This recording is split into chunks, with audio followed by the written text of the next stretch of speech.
So you are looking for tricks to enhance the video footage you generate with Sora AI.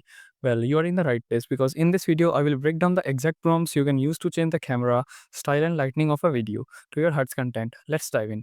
If you are new to Sora, you might know what you want but not how to describe it, especially if you don't come from an art or cinematic background.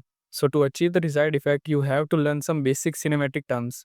We will break these terms down into 5 categories. First of all, starting with the position of the camera. So all of these videos are created by Sora. You will see the term in the top right, left and the prompt to the bottom. Close-up highlights detail and the emotion.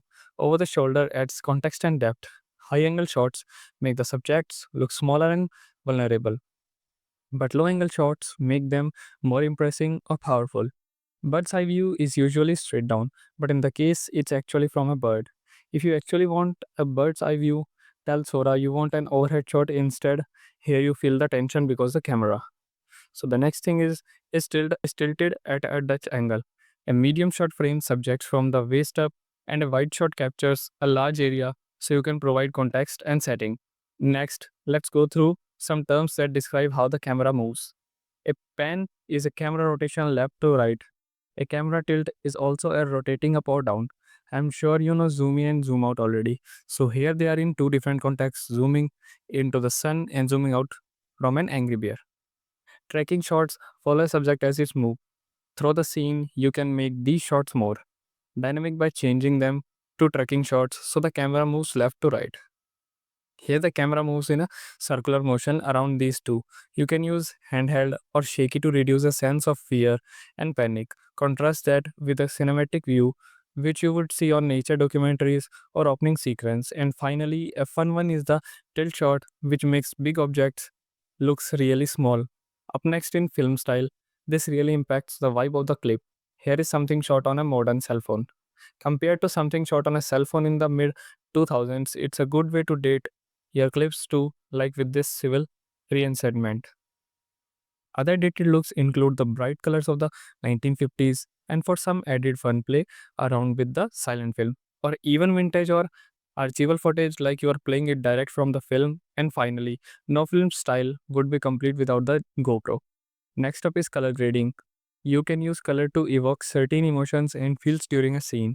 For example, a snowy scene with cool tones feels more serious versus a similar scene with warm tones feel a bit more comforting. You can add some humor to a serious situation by using pastel tones and with monochrome palettes. You can remove distractions that are normally caused by color. For example, this screen is so famous that 95% of you are going to feel something related to the matrix. Black and white is the classic monochrome and evokes a sense of the past. And the bleach bypass effects suck out the color to make it feel gritty or dark versus if we super saturate, you get these really rich colors. And last but definitely not least, we are onto the lightning. First up is high key lightning. It makes the presenter feel uplifting and approachable. Contrast this with low key lightning, which looks more dramatic and moody. You can use chiaroscuro to create harsh contrast between shadow and light, and then switch entirely to fire pits to create a warm, intimate setting. You can have the same sense with diffuse light to make it appear more soft and gentle. Shadows in the setting evoke intimacy and also a little mystery. Moonlight, on the other hand, creates calm or even subtitle unease. So, backlighting is fun to make characters appear to glow, especially in cold environments. Lens flare, especially in space, give off a dreamy or sci fi feel. Moving on to shadows, now you can use clouds for a sense of impending doom, and you can also use shadows and facial expressions to create tension in the scene. Don't forget about spotlighting and different colors of spotlights for the right mood. And finally, you have got a great big orange ball in the sky to create natural light. Make sure to subscribe, like, and share this video. Thank you.